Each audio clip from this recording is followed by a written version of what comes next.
Trong hệ thống tài chính toàn cầu thì không phải loại tiền nào cũng có giá trị ngang nhau.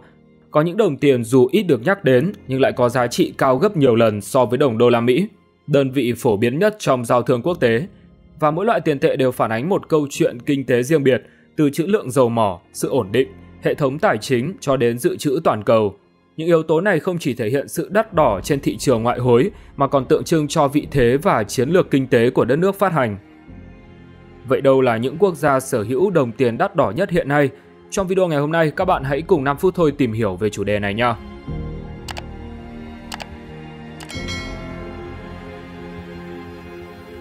Đồng đô la Australia. Australia là quốc gia lớn nhất châu Đại Dương xét trên cả diện tích, dân số và quy mô kinh tế. Vào năm 2024, GDP của nước này đạt mức 1.800 tỷ đô la Mỹ và GDP bình quân đầu người là 66.372 đô la Mỹ. Nơi đây cũng sở hữu một loại tiền tệ mạnh với 1 đô la Australia bằng 0,65 đô la Mỹ. Có nhiều nguyên nhân giúp nó có thể duy trì giá trị cao và ổn định trong suốt thời gian dài. Trước hết, Australia chủ yếu xuất khẩu tài nguyên thiên nhiên, đặc biệt là than đá, quặng sắt, vàng và khí đốt tự nhiên. Những mặt hàng này luôn có nhu cầu ổn định trên thị trường quốc tế, nhất là từ các nước châu Á như Trung Quốc, Ấn Độ, Nhật Bản và Hàn Quốc. Khi giá các mặt hàng xuất khẩu chủ lực này tăng thì nhu cầu đối với đồng đô la Australia cũng tăng theo, vì các nhà nhập khẩu cần đổi tiền để giao dịch, qua đó đẩy giá trị loại tiền này lên. Thứ hai là chính sách tiền tệ của ngân hàng dự trữ Australia thường thận trọng và có xu hướng duy trì mức lãi suất thực dương, khiến đồng đô la Australia trở nên hấp dẫn với các nhà đầu tư toàn cầu. Trong nhiều giai đoạn biến động, khi các nước phát triển như Mỹ, Nhật hoặc châu Âu áp dụng lãi suất siêu thấp hoặc chính sách nới lỏng định lượng, thì Australia vẫn giữ mức lãi suất đủ cao để thu hút dòng vốn đầu tư vào trái phiếu và tài sản chính, từ đó làm nâng giá tiền tệ. Hơn nữa, đô la Australia cũng được xem là một đồng tiền hàng hóa, phản ánh niềm tin của thị trường vào triển vọng tăng trưởng của khu vực châu Á-Thái Bình Dương. Các nhà đầu tư quốc tế thường sử dụng nó như một công cụ đầu tư gián tiếp vào sự tăng trưởng của Trung Quốc hoặc khu vực Đông Nam Á, do sự liên kết chặt chẽ giữa kinh tế Australia và các nước này. Qua đó giúp đồng tiền này được giao dịch rộng rãi và có tính thanh khoản cao, góp phần giữ giá trị ở mức ổn định hoặc cao hơn so với các đồng tiền khác. Cuối cùng thì hệ thống tài chính và chính trị ổn định cũng góp phần gia tăng độ uy tín, khi mà Australia có mức nợ công thấp, thặng dư thương mại thường xuyên và hệ thống ngân hàng minh bạch và được xếp hạng tín nhiệm cao.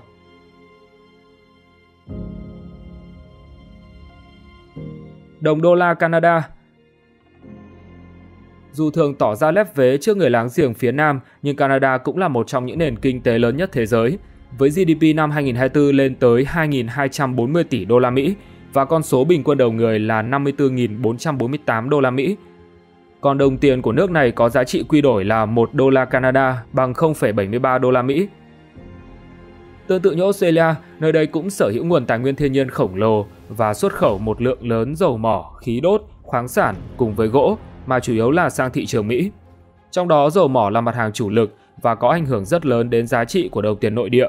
Khi giá dầu tăng thì dòng tiền quốc tế đổ vào Canada để đầu tư vào ngành năng lượng cũng tăng, kéo theo nhu cầu mua đô la Canada tăng lên và khiến loại tiền tệ này mạnh hơn.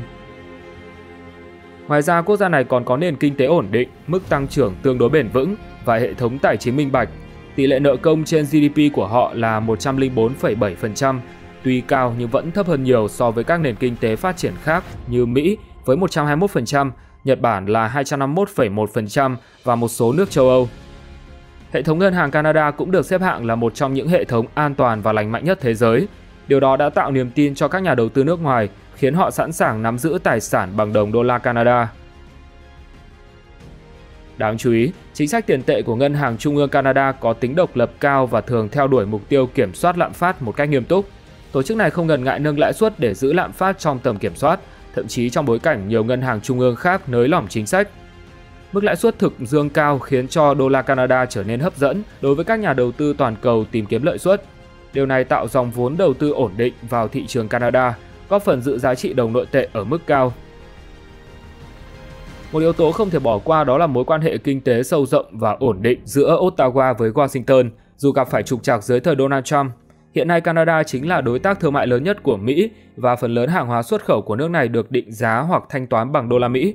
Sự ổn định trong mối quan hệ thương mại giúp đô la Canada ít biến động thất thường và được các nhà đầu tư xem như một đồng tiền dự trữ tiềm năng.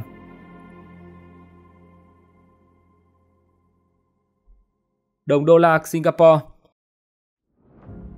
Singapore tuy là quốc gia nhỏ bé ở Đông Nam Á nhưng lại có nền kinh tế rất nổi bật, với GDP đạt mức 547,39 tỷ đô la Mỹ và GDP bình quân đầu người là 90.627 đô la Mỹ, thuộc hàng cao nhất thế giới.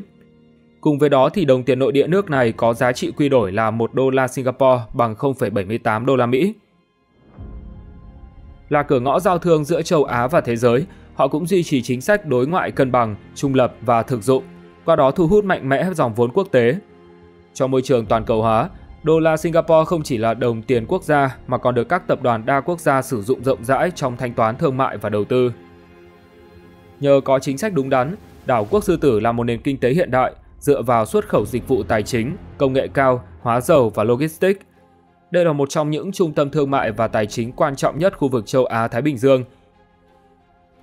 Dòng vốn đầu tư nước ngoài đổ vào quốc gia này rất lớn nhờ môi trường kinh doanh thuận lợi, cơ sở hạ tầng đẳng cấp và lực lượng lao động có trình độ cao. Khi nền kinh tế phát triển bền vững và có thặng dư thương mại thì đồng nội tệ cũng tăng giá trị do nhu cầu sử dụng trong giao dịch và đầu tư tăng lên. Khác với nhiều quốc gia, Singapore có một cách tiếp cận rất riêng trong chính sách tiền tệ. Thay vì kiểm soát lãi suất, cơ quan tiền tệ Singapore quản lý giá trị đồng nội tệ bằng cách điều chỉnh tỷ giá hối đoái theo một rổ tiền tệ không công bố. Trong một biên độ cho phép, cơ chế này giúp đô la Singapore duy trì sự ổn định cao so với các đồng tiền khác, nhất là trong bối cảnh thị trường tài chính toàn cầu biến động mạnh. Một yếu tố quan trọng khác là Singapore có mức lạm phát rất thấp và chính phủ điều hành tài chính rất thận trọng. Nơi đây có nguồn dự trữ ngoại hối khổng lồ lên đến 384 tỷ đô la Mỹ và thuộc nhóm lớn nhất thế giới tính theo đầu người. Trong khi hệ thống ngân hàng và thể chế tài chính cũng được xếp hạng an toàn và minh bạch bậc nhất toàn cầu. Bên cạnh đó, đồng đô la Brunei cũng được neo theo đồng đô la Singapore với tỷ lệ là 1:1 nên cũng xếp đồng hạng 10.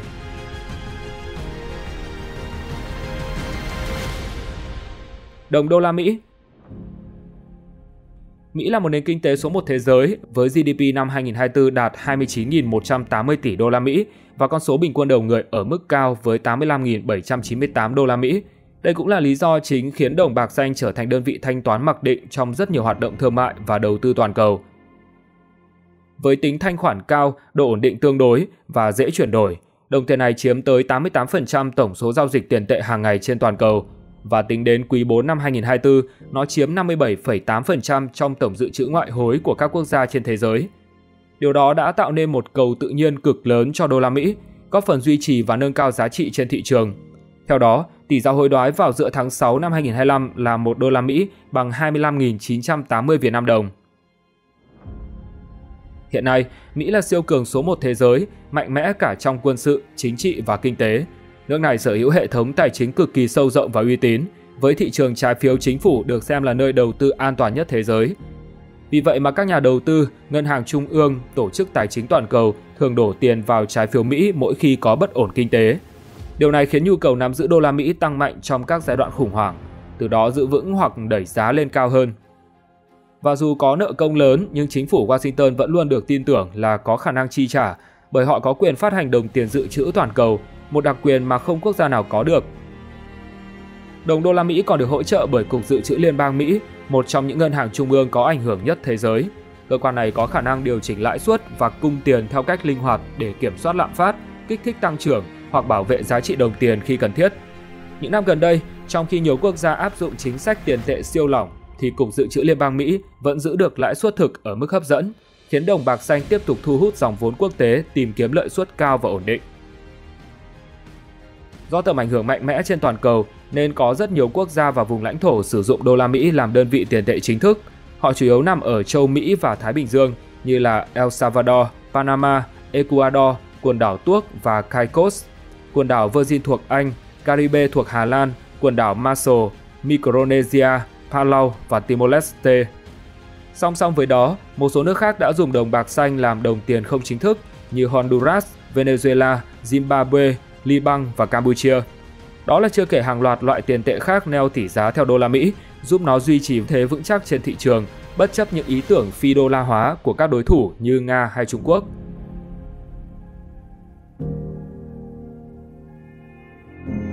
Đồng euro.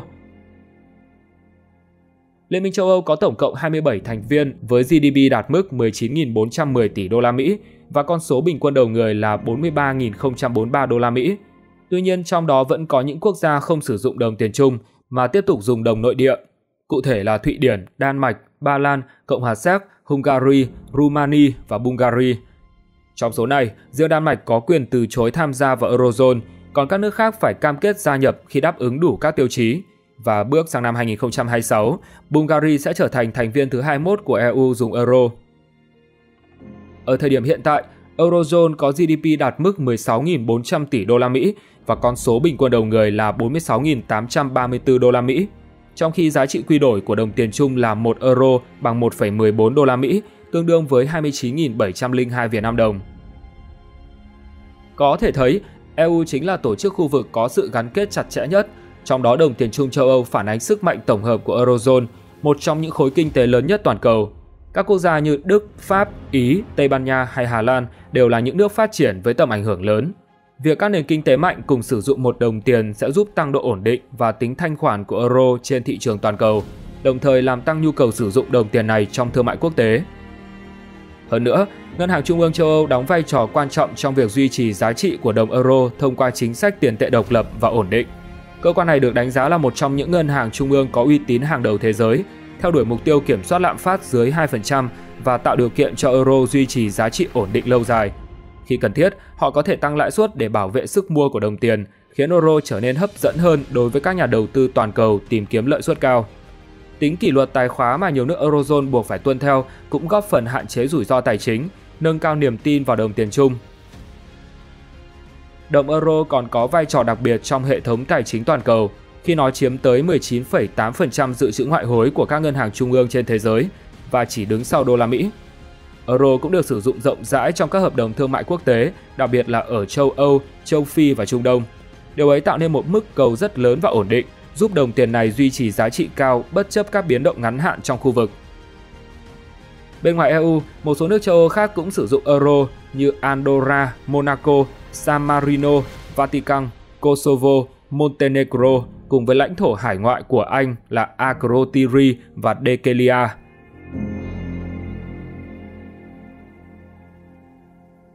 Đồng đô la quần đảo Cayman.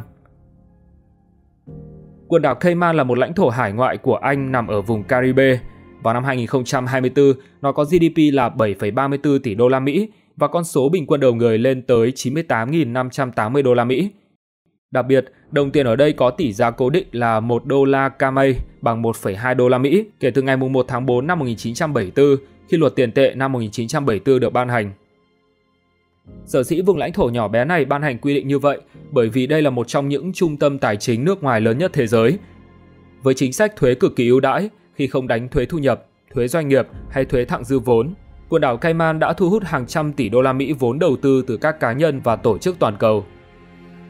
Nơi này có đến 122.092 công ty đăng ký, nhiều hơn cả dân số địa phương là 74.457 người, với phần lớn trong số đó là các quỹ đầu tư, tổ chức tài chính và doanh nghiệp đa quốc gia. Dòng vốn quốc tế lớn đổ vào nền kinh tế đã giúp quần đảo Cayman nâng cao sức mạnh tài chính, từ đó tạo nền tảng vững chắc cho một đồng tiền mạnh. Nước này cũng duy trì mức dự trữ ngoại hối cao và quản lý tỷ giá rất cẩn trọng, chủ yếu thông qua cơ quan tiền tệ quần đảo Cayman. Nhờ đó giúp đồng tiền địa phương tránh khỏi sự mất giá và tăng độ tin cậy đối với các nhà đầu tư quốc tế, cũng như những người cư trú lâu dài. Điều này đặc biệt quan trọng đối với một nền kinh tế dựa phần lớn vào dịch vụ tài chính, khi mà lòng tin là yếu tố sống còn. Cụ thể thì tài chính và bảo hiểm đóng góp đến 55% GDP, trong khi du lịch cao cấp là 30%. Bên cạnh đó, quần đảo Cayman còn có môi trường chính trị, pháp lý ổn định và thân thiện với kinh doanh. Là một lãnh thổ hải ngoại thuộc Anh, nơi này áp dụng hệ thống thông luật Anh, tạo sự tin tưởng lớn từ cộng đồng quốc tế về tính minh bạch và khả năng giải quyết tranh chấp. Việc ổn định chính trị và quản trị hiệu quả cũng là yếu tố giúp duy trì sức mạnh của đồng đô la Cayman, nhất là trong bối cảnh các vùng lãnh thổ nhỏ thường dễ bị tổn thương trước khủng hoảng tài chính.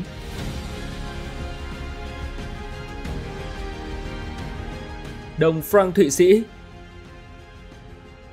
Nằm ở trung tâm châu Âu, Thụy Sĩ trở thành cầu nối giữa các nền kinh tế lớn và có GDP lên đến 936,74 tỷ đô la Mỹ, trong khi con số bình quân đầu người luôn nằm trong top đầu thế giới với 104.547 đô la Mỹ.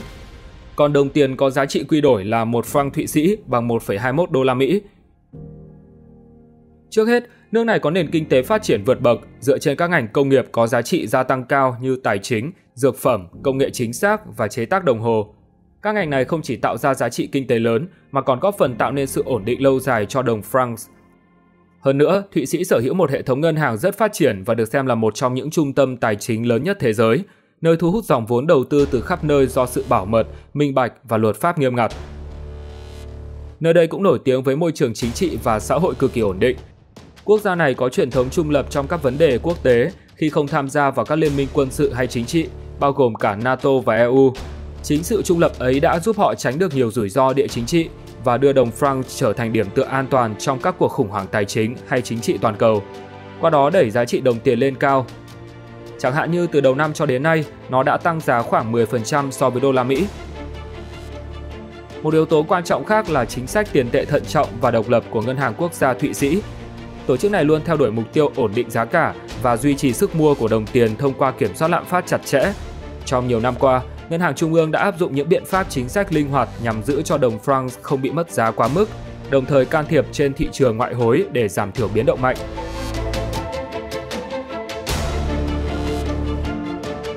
Đồng bảng Anh. Vương quốc Anh là một quốc gia ở châu Âu với GDP năm 2024 đạt mức 3.640 tỷ đô la Mỹ và GDP bình quân đầu người là 52.578 đô la Mỹ. Còn đồng nội tệ của họ có giá trị quy đổi là 1 đồng bảng Anh bằng 1,35 đô la Mỹ, tương đương với 35.078 Việt Nam đồng. Trong quá khứ, quốc gia này từng là siêu cường số 1 hành tinh với biệt danh đế quốc mặt trời không bao giờ lặn.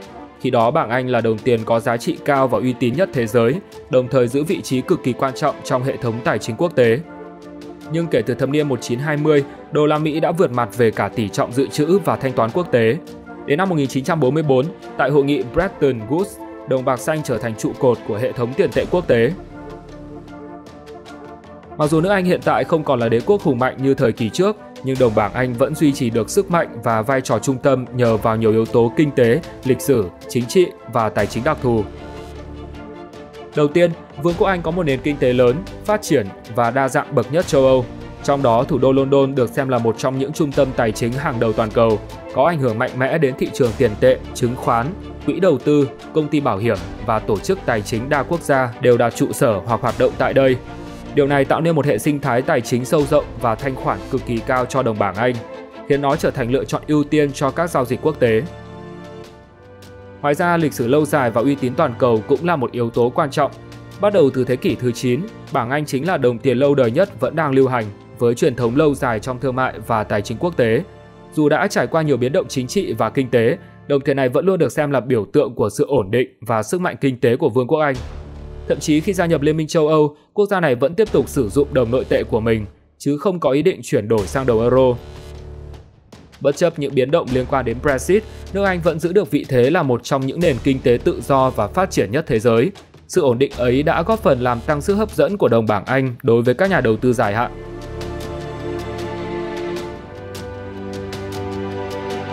Đồng dinar Jordan. Jordan là một quốc gia Trung Đông với GDP năm 2024 đạt 53,43 tỷ đô la Mỹ và GDP bình quân đầu người là 4.691 đô la Mỹ.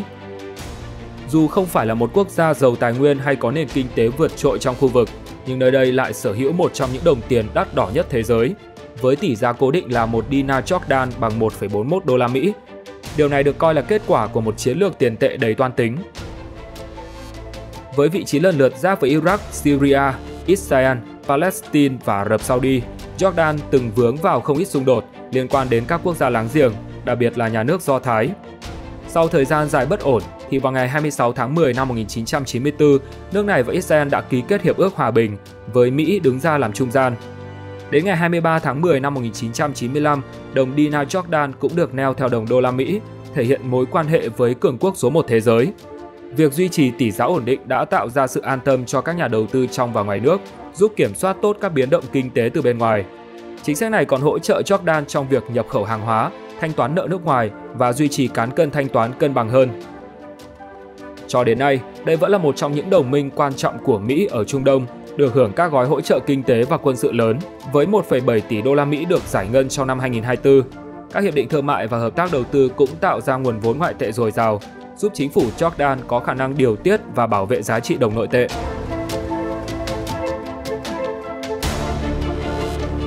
Đồng Riyal Oman. Oman cũng là một quốc gia Trung Đông, có GDP đạt 106,94 tỷ đô la Mỹ và GDP bình quân đầu người là 20.064 đô la Mỹ.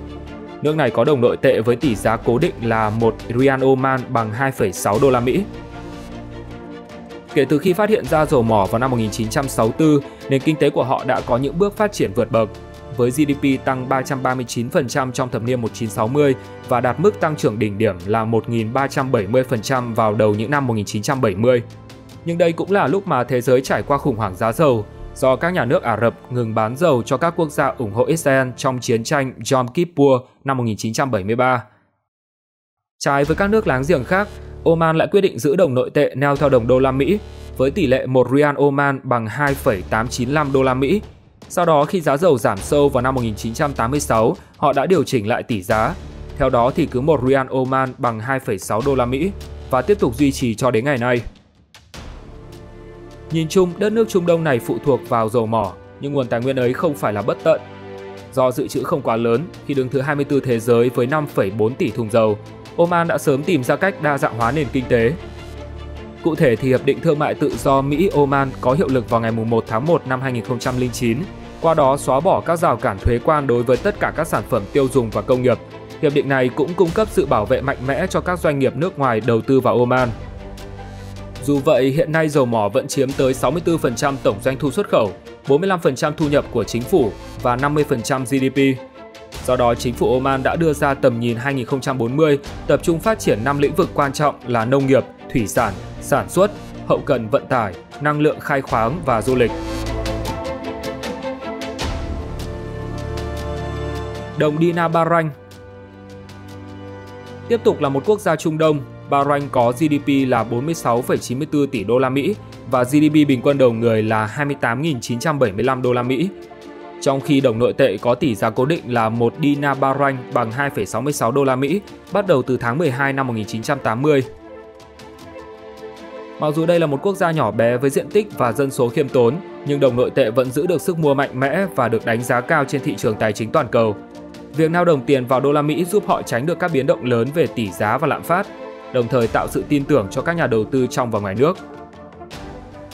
Dù từng phụ thuộc vào dầu khí, nhưng do trữ lượng vàng đen tương đối thấp nên chính phủ Bahrain đã sớm có những nỗ lực để đa dạng hóa nền kinh tế, từ đó tạo ra môi trường kinh doanh thân thiện, thu hút các tập đoàn và doanh nghiệp quốc tế nhờ các chính sách ưu đãi thuế và thủ tục hành chính thuận lợi.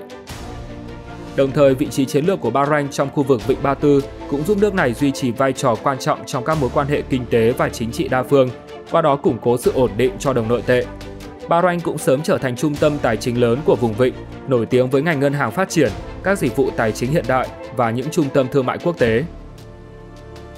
Hiện nay ngành dầu mỏ vẫn chiếm tới 20,8% GDP, nhưng ngành tài chính và bảo hiểm cũng phát triển rất nhanh chóng, khi đóng góp 17,1% GDP và thu hút dòng vốn đầu tư nước ngoài dồi dào. Dù vậy thì trong thời gian gần đây, với sự nổi lên của UAE, Bahrain đang bị suy giảm vị thế và đánh mất vị trí trung tâm tài chính lớn nhất của vùng vịnh. Đồng Dinar Kuwait. Quốc gia có đồng tiền có giá nhất thế giới là Kuwait, một cường quốc dầu mỏ ở Trung Đông. Nước này có GDP năm 2024 là 158,57 tỷ đô la Mỹ, trong khi con số bình quân đầu người đạt mức 31.651 đô la Mỹ. Còn đồng nội tệ của họ có giá trị quy đổi là 1 đồng Dinar Kuwait bằng 3,26 đô la Mỹ và bằng 84.819 Việt Nam đồng. Trong suốt một thời gian dài, đây vẫn là đồng tiền có giá trị cao nhất thế giới. Với việc đồng nội địa được neo giá một cách thận trọng vào một rổ tiền tệ gồm nhiều đồng tiền mạnh trên thế giới, trong đó có đô la Mỹ, đã giúp hạn chế các biến động bất lợi và duy trì giá trị ổn định của đồng nội tệ. Việc áp dụng chính sách này giúp Kuwait kiểm soát lạm phát hiệu quả và giữ được sức mua cao của đồng tiền trong dài hạn. Đồng thời, nó cũng tạo ra sự tin tưởng lớn từ các nhà đầu tư nước ngoài, giúp dòng vốn ngoại tệ luôn dồi dào và ổn định. Bên cạnh đó, Kuwait cũng là quốc gia có trữ lượng dầu mỏ thứ 6 thế giới với 102 tỷ thùng. Ngành khai thác dầu khí đóng vai trò then chốt trong nền kinh tế, cung cấp nguồn thu ngoại tệ đáng kể, giúp quốc gia này duy trì dự trữ ngoại hối lớn, từ đó tạo ra nền tảng tài chính vững chắc để duy trì chính sách tỷ giá ổn định và hỗ trợ giá trị của đồng dinar Kuwait trên thị trường quốc tế. Hơn nữa, nhờ vào nguồn thu khổng lồ từ dầu mỏ, chính phủ Kuwait có điều kiện đầu tư mạnh vào các lĩnh vực đổi mới và công nghệ. Những năm tới, ngành công nghệ và phần mềm hứa hẹn sẽ có những bước tiến phát triển vượt bậc. Điều đáng chú ý là họ đang chuyển mình từ việc nhập khẩu phần mềm từ Bắc Mỹ và châu Á sang tự phát triển các giải pháp công nghệ của riêng mình. Trong bối cảnh bất ổn kinh tế toàn cầu, thị trường ngoại hối chịu ảnh hưởng từ nhiều yếu tố quyết định giá trị của các đồng tiền quốc gia. Các chỉ số quan trọng như lạm phát, lãi suất và cán cân thương mại đóng vai trò then chốt trong việc định hình tỷ giá hối đoái.